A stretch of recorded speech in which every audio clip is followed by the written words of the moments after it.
Hey guys, Homestead Jay here. So today I got a good video. What we're going to talk about today is we're going to talk about the Echo CS490 chainsaw. We're going to talk about it. I'm going to tell you how I like it, how it runs, what I like, what I don't like, and also we're going to walk through maintenance on it. So stand by, hang around for a bit, let's check it out. Let's get to it.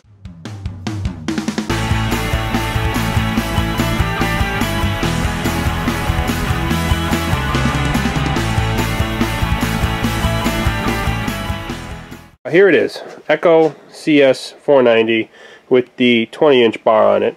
This, I like it. People are like, oh, Echo, it's made here, it's made there, blah, blah, blah. I like it a lot, actually. This is my first bigger saw. My other saw in the previous video was a McCulloch Eager Beaver 2.1 with a 16-inch Oregon bar on it. So this was an upgrade. My wife actually got this for me for my 25th birthday, so I like it. It's strong, it runs great. I have not done any type of modifications on it. I know some people do like a muffler mod, but I used it all last year. As you can see, it's dirty. I'm going to go through it now, but I like it. I think the thing cuts great. The best part about it too is that Home Depot carries the Echo line. So you can walk in and get air filters, you can get plugs, you can get bar, chain, you can get anything you want. I know obviously the power of the internet, Amazon, you can have things here, you know, you can get things shipped in a day, not even. But I'm a big fan of it. I like it. Let's start by walking through with what I like. As far from a maintenance perspective, I like how for the most part it's toolless. So you untwist this little cap here, untwist this, that'll give you your air filter underneath here eventually when it untwists. That'll give you your air filter and your spark plug right there. Now I know a lot of modern saws have the same layout, so it's not like Echo patent this or anything, but I do like it. You can pop the air filter off, you can look at the carburetor. There's an adjustment screw here on the stop. That'd be for your idle. Chain brake. The one thing about the chain brake, I would prefer a little bit better grade plastic. It just seems like flimsy. Like if I dropped it the wrong way, it would shatter. That's the only real thing that I can see wrong with it. The one thing about the chain brake, I would prefer a little bit better grade plastic. It just seems like flimsy. Like if I dropped it the wrong way, it would shatter. I like how it comes right on the side here listed.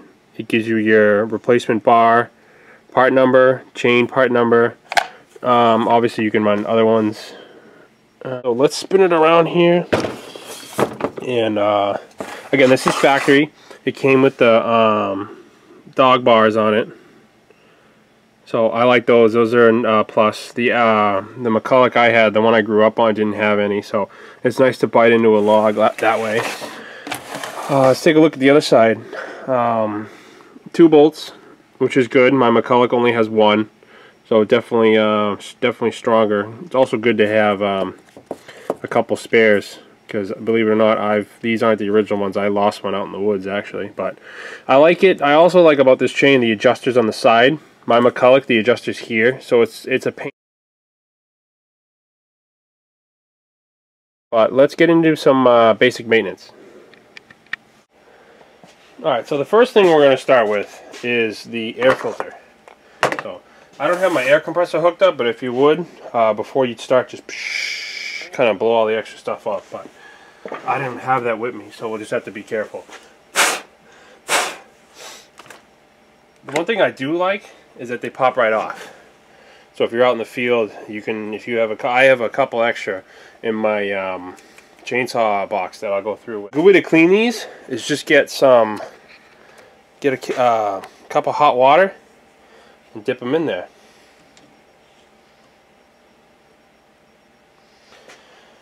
That's how I believe steel actually approves of this kind of method, but I've done it before on this and it seems to work good.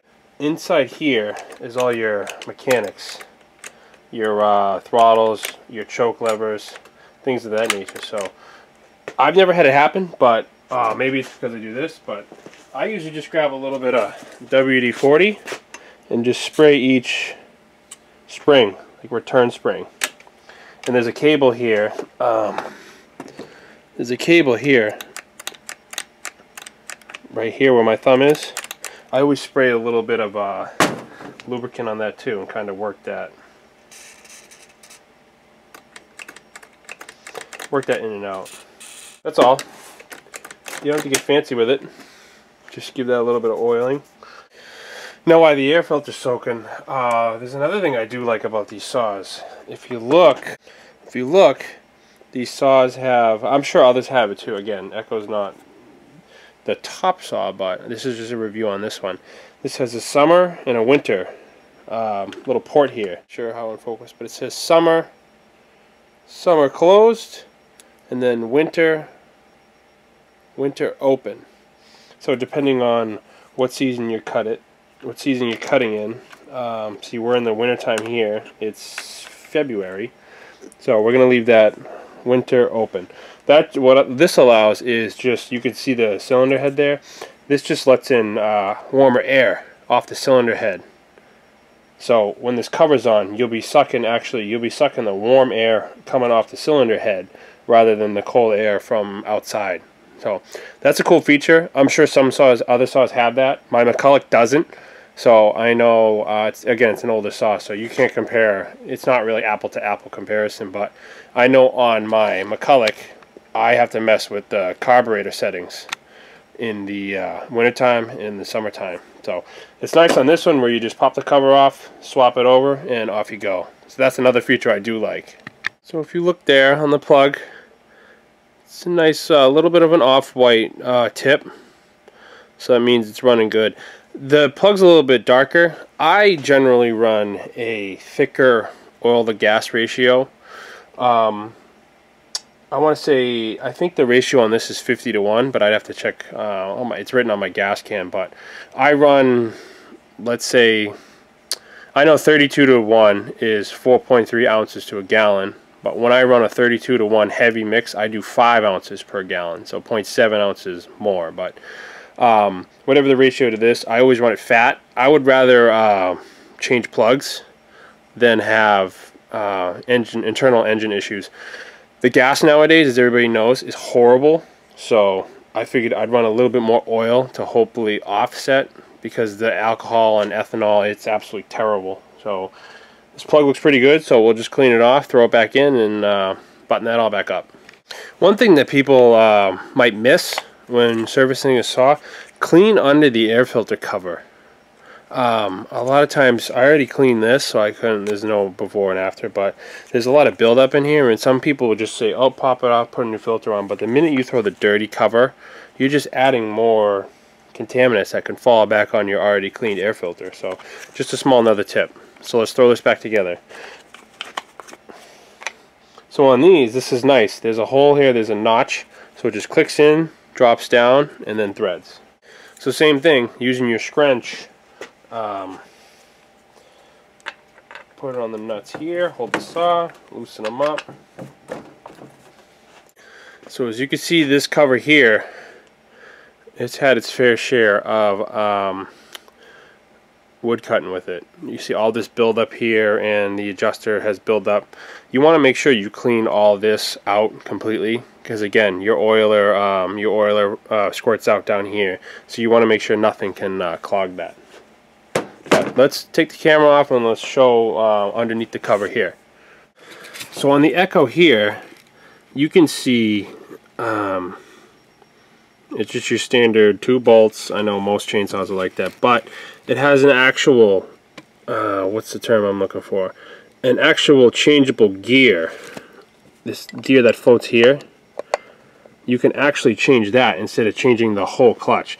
See, on my McCulloch, it's all machined, it's all one thing on the older saw. So if your teeth wear out, you got to buy the whole bell housing. So I do like how the Echoes have the independent gear here, that you can swap that out. And it's a little bit different. If you look, it doesn't have actual teeth on it. The McCulloch one has teeth on it. This has indents. So that's where the actual guide of the chain just rides in there. It's a little bit of a different design, but I like it. I'm a fan of it. So let's get this all cleaned up.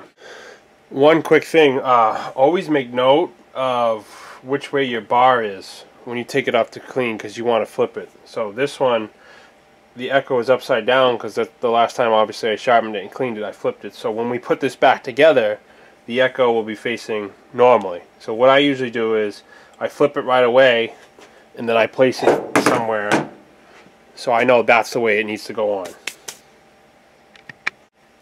Alright, so there we go. We got this side cover all clean, back to the way it should be. Alright, now that we got the side cover all cleaned, we can move on to cleaning the bar. I'll just make sure the groove front and back is clean. One thing you really want to clean good and check obviously for wear and tear is the tip of your bar. Now this sprocket here, it should move pretty freely. There's a grease hole on each side.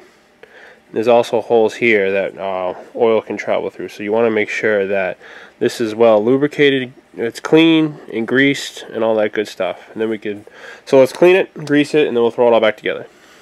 What I use to lubricate the tips of the chainsaw is a little hospital syringe. It's got a very small, let me see if you can see that, a very small tip there, so it actually fits in tight to the grease holes here. So what I do is I put the tip of the syringe in there, start pumping grease as I spin the sprocket.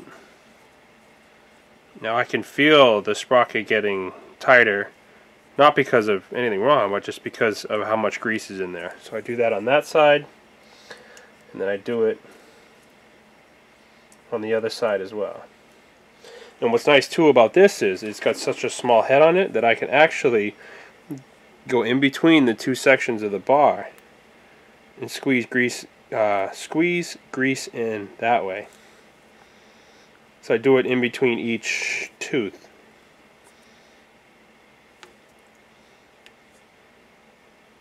So now we're ready to throw it all back together. One thing I've done before, I'll admit it, is I put the chain on the wrong way. I've actually put a chain on backwards before. So just be aware of which way the chain goes.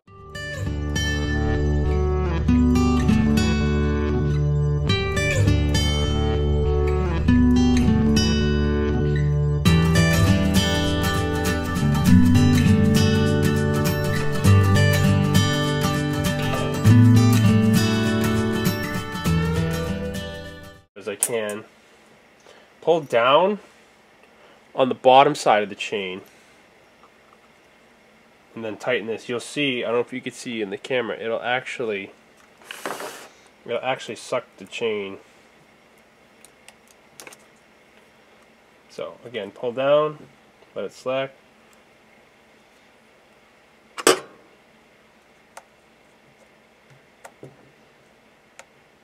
So one thing I'm not going to go over in the video is chainsaw sharpening. There's probably hundreds of other videos on YouTube of people showing you how to properly sharpen a chain and the depth gauge and all that fun stuff. Of course, each saw and specification and each chain runs differently. So Wrangler Star, his YouTube channel, he's got good videos on how to sharpen a chain. Buckin' Bill, I think his name is, and Cotton Top 3, he's also got, those are three guys I follow. They got good videos on how to sharpen a chain. So Buck and Billy Ray, excuse me, that was the middle one. So if you got any, if you want to know how to do that, just check their video out. This was just kind of like a walkthrough of the mechanics of it, what I like about it, what I don't like about it, and whatnot. So stay tuned, the next video will show it in action. Thanks for watching, guys. We'll see you next time.